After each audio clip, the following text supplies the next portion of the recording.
Welcome to CivilNet. Our guest today is Mr. İlhan Kaya, Associate Professor of International Cultural Research Center in Istanbul. Thanks for joining us, Mr. İlhan Kaya. Thank you for inviting me. Mr. Kaya, we recently read your article in today's Zaman about the presidential candidate in the Turkish elections, Mr. Selahattin Demirtas. And we want to ask you about Mr. Selahattin Demirtas. Who is Selahattin Demirtas? Can you tell us about himself a little bit? Well, Selahattin Demirtas is a lawyer, actually graduating from Ankara University, growing up with the Kurdish resistance and Kurdish nationalist group, actually. And his life has been very much dedicated to the rights of the Kurds in Turkey. And he has suffered from all the things that many of the Kurds actually suffered. So he comes from the margins of the Turkish society. He didn't really learn Kurdish in school or in the household. His parents were always talking to him in Turkish rather than Kurdish, so he could be integrated in the Turkish society. He has become a very popular Kurdish politician in Turkey.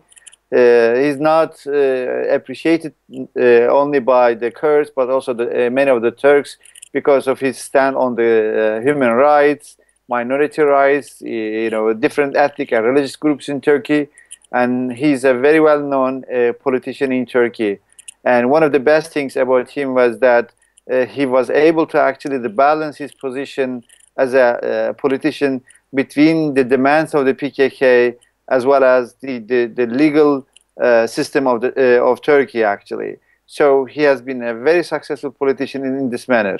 Mr. Kaya, what makes him different from the other presidential candidates?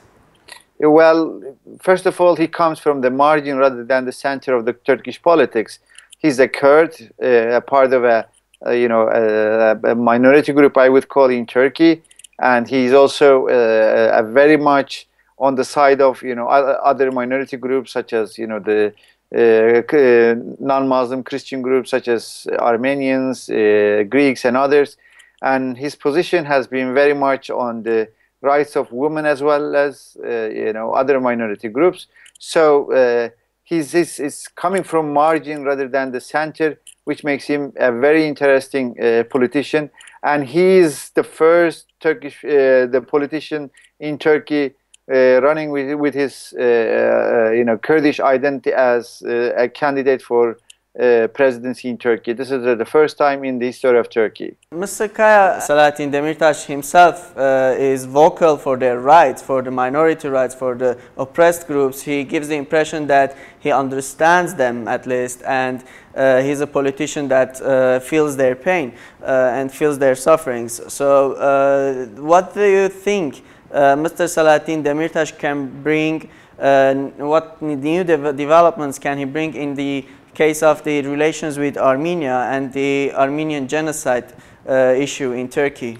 Well, first of all, as I said, he's a voice of the margins, not the center, actually, which makes him interesting, and it gives him a lot of freedom because he could express the rights of all who have been excluded from Turkish political system, which makes him very interesting and very aggressive about democracy, pluralism, and inclusiveness of all groups that have been excluded in the mainstream Turkish politics.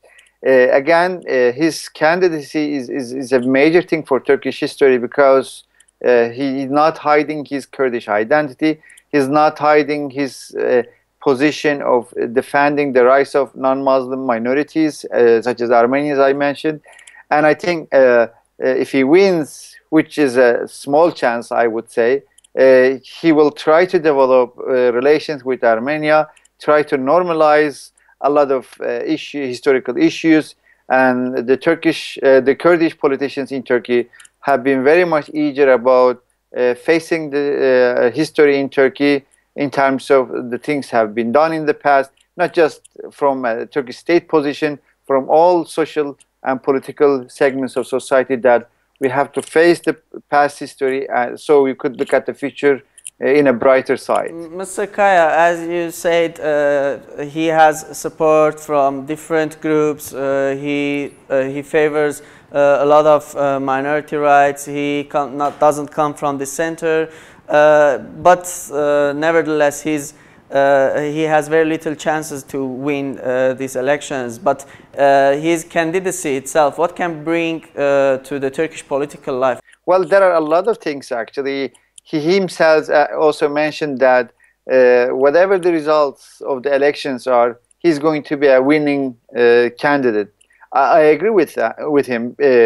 He's going to win because, first of all, he's able to run as the president of Turkey with his identity without any kind of apology or hiding or this and that. Second of all, he has been voicing the problems, issues of those who have been ignored in Turkish political system, and that again is a great deal of gain in Turkish political system, in my opinion, because that was not possible in the past. And also his strong stand on human rights, even those groups he didn't like in the past, he's defending even their rights, saying that if we do not develop an inclusive democracy, we can never solve any of our problems. And this was actually a saying by Hrant Dink, who was killed by a nationalist in Turkey in the past.